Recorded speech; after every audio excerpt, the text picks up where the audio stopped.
দেখুন, আমরা চেষ্টা করছি যে মানুষ যেন ন্যায় বিচার পায় এবং ন্যায় বিচার প্রাপ্তির জন্য আদালতে আসবেন অত্যন্ত মুক্ত হস্তে, ক্লিন হ্যান্ড, স্বচ্ছ হাতে।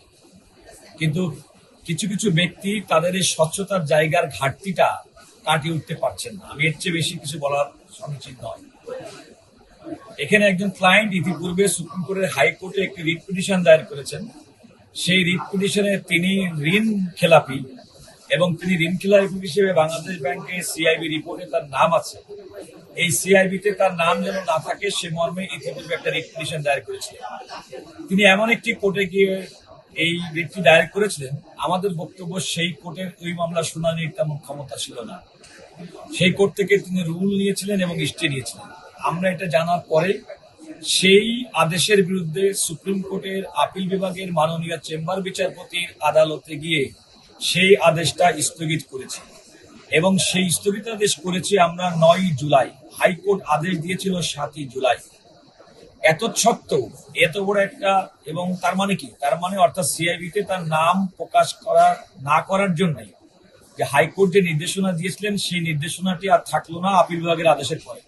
এত সত্ত্বেও সুপ্রিম কোর্টে মামলাটা পেন্ডিং, হাইকোর্টে মামলাটা পেন্ডিং, এটা জানা সত্ত্বেও তিনি নিম্ন আদালতে গিয়ে একটি টাইটেল সুট করেছেন, মামলা করেছেন এবং সেই মামলায় তিনি একটা ইনজাংশন চেয়েছেন।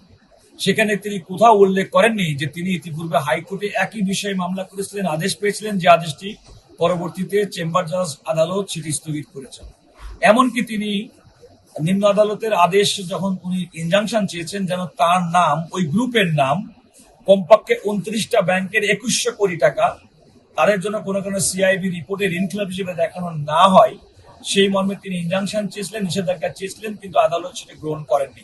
তার বিরুদ্ধে তিনি সুপ্রিম কোর্টের হাইকোর্ট বিভাগের একটি বেঞ্চে এসেছেন এবং নিষেধাজ্ঞার প্রার্থনা করেছেন। যে মুহূর্তে আমি এটা জানতে পেরেছি, আমি আদালতের দৃষ্টিতে এনেছি যে এই একই কোম্পানি তারা ইতিপূর্বে হাইকোর্টে রিট পিটিশন দায়ের করেছেন, সুপ্রিম কোর্ট কর্তৃক সেটা ইন্টারফেয়ার হয়েছে, অর্থাৎ কোনো স্থগিতাদেশ নেই। এত বড় দুইটা প্রসিডিং সুপ্রিম কোর্টে পেন্ডিং থাকা সত্ত্বেও তাদের নিম্ন আদালতের আর্জিতে কোথাও উল্লেখ করেননি।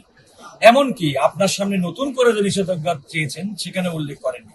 এটা সম্পূর্ণভাবে আদালতের প্রতি প্রতারণার শামিল এবং এটা চলতে দেওয়া হয় না। বিশেষ করে আমরা এমন একটা সময় যখন আমরা প্রত্যেকটা ক্ষেত্রে সততা, স্বচ্ছতা, জবাবদিহিতা সুনিশ্চিত করার জন্য চেষ্টা করছি। AKS অর্জন করলো গিনেস ওয়ার্ল্ড রেকর্ডস।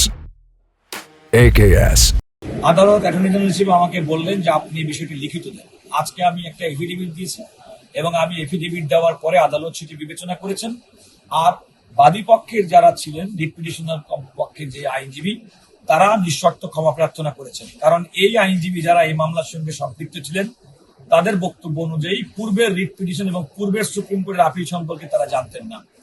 আমি সে ব্যাপারে আদালতকে বলেছি যে অনেক সময় অনেক সুচতুর ব্যক্তিরা আইনজীবীদেরকেও বিপদে ফেলার জন্য এক সেট আইনজীবীকে ওই মামলার জন্য রেখেছেন, এখানে একটা ভিন্ন সেট আইনজীবীকে রেখেছেন যাদের কাছে সম্পূর্ণভাবে অন্ধকারে রেখা হয়েছে। সুতরাং আইনজীবীদের এই ক্ষেত্রে প্রাইমা ফেসি কোনো অভিযোগ নেই, সেটা আমি আদালতকে বলেছি।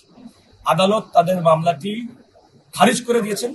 তবে আমি একটা সুনির্দিষ্ট প্রেয়ার গতকাল করেছিলাম, এবং আজকেও লিখিতভাবে করেছি, যে আদালতের প্রতি এই ধরনের প্রতারণার আশ্রয় নেওয়ার কারণে আদালতের আদেশ সাপ্রেস করে আদালতের কাছে একটা অভিযোগ দেওয়ার জন্য আমি বলেছি যে একটা দৃষ্টান্তমূলক তাদেরকে অর্থদণ্ড করা হোক এবং এই অর্থটা ব্যবহার করা হবে 2024 সালে জুলাই গণ আন্দোলনে যে সমস্ত আহত শিক্ষার্থী, জনগণ, নাগরিক যারা চিকিৎসাধীন আছেন, যাদের আরো উন্নত চিকিৎসার প্রয়োজন, তাদের উদ্দেশ্যে ব্যয় করা হবে। আদালত আমাদের আবেদনটি গ্রহণ করেছেন এবং আদালত এই অভিযুক্ত কোম্পানিকে 5 কোটি টাকা দেওয়ার জন্য নির্দেশ দিয়েছেন পরবর্তী 1 মাসের মধ্যে।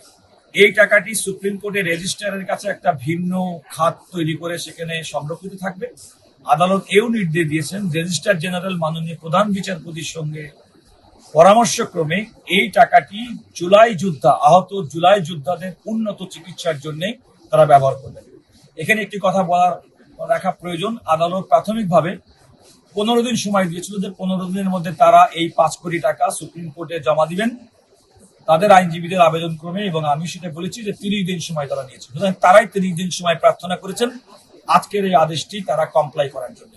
আমি মনে করি বাংলাদেশের বিচার অঙ্গনের জন্য এটি একটা বড় ধরনের বার্তা, বিশেষ করে যে সমস্ত ব্যক্তিরা আদালতে একেবারে অস্বচ্ছ প্রক্রিয়া আদালতের আদেশ নেওয়ার চেষ্টা করেন, যারা অর্থকড়ির মাধ্যমে সমস্ত কিছুকে অর্থকড়ি দিয়ে পরাস্ত করতে চান, মানুষের নীতি নৈতিকতা সম্মানবোধকে যারা বিন্দুমাত্র মূল্যায়ন করেন না করে যারা অর্থবিত্তের প্রভাবেই যারা সমস্ত কিছু প্রতিপত্তি বহাল রাখতে চান, আমি মনে করি তাদের জন্য একটা মেসেজ, এবং মেসেজ সাধারণ জনগণের জন্য। এই কারণে আদালত এখনো আছে মানুষের ন্যায় বিচার করবে। মেসেজ জুলাই যোদ্ধাদের জন্য, যে আদালত এবং আদালতে তাদের যে সমস্ত আহত যোদ্ধা তাদের চিকিৎসার জন্যও আদালত সমানভাবে কনসার্ন। আমরা তো অবশ্যই